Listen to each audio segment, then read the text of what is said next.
अपघातासारख्या कोणत्याही इमर्जन्सीसाठी आता प्रवासाची रिस्क घेण्याची गरज नाही, कारण आता कणकवलीत सर्व अत्याधुनिक सुविधांनी सुसज्ज आहे डॉक्टर नागवेकर हॉस्पिटल आणि नर्सिंग होम। अत्याधुनिक ट्रॉमा केअर, अत्याधुनिक ambulance, trauma care surgeon, neurosurgeon उपलब्ध, रक्तपेढीची सुविधा, 20 किलोमीटर परिसरात ॲम्ब्युलन्सची मोफत सुविधा।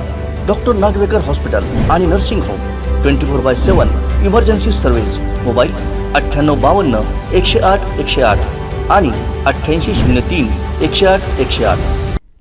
एकनाथ शिंदे यांच्या बंडखोरीबाबत आदित्य ठाकरेंनी मोठा गौप्यस्फोट केलाय। एकनाथ शिंदे मातोश्रीवर येऊन रडले तेव्हा त्यांनी आपल्या मनातील भीती बोलावून दाखवली। भाजप सोबत गेलो नाही तर मला जेलमध्ये टाकतील असं आदित्य ठाकरे यांनी म्हटलंय।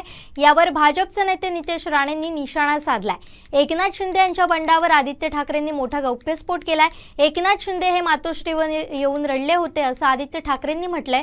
हैदराबादच्या गीतम विद्यापीठानं आयोजित केलेल्या परिसंवादात आदित्य ठाकरेंनी बंडा आधी मातोश्रीवर नेमकं काय घडलंय ते सांगितलं।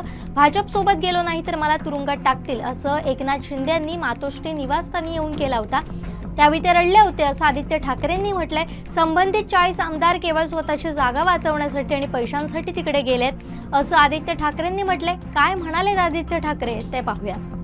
The chief minister, who's the current chief minister, has come and cried in a house because he was going to be arrested by a central agency, and he said, I have to hop out of the BJP, otherwise they will arrest me. It was his good luck that they wanted to show that, this guy is the true Sena, and we'll make him the chief minister. त्यानंतर यावरूनच आमदार नितेश राणेंनी निशाणा साधलाय। दिशा सालियन केसचा संदर्भ नितेश राणेंनी दिलाय।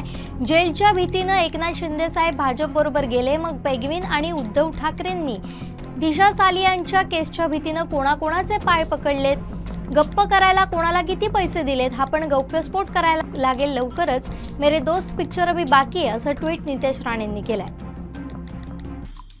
आमचे दिवसभरातले सर्व अपडेट्स, ताज्या घडामोडी आणि थेट लाईव्ह पाहण्यासाठी सबस्क्राईब करा, लाईक करा कोकणचं नंबर 1 महा चॅनल कोकण 7 लाईव्हचं YouTube चॅनल।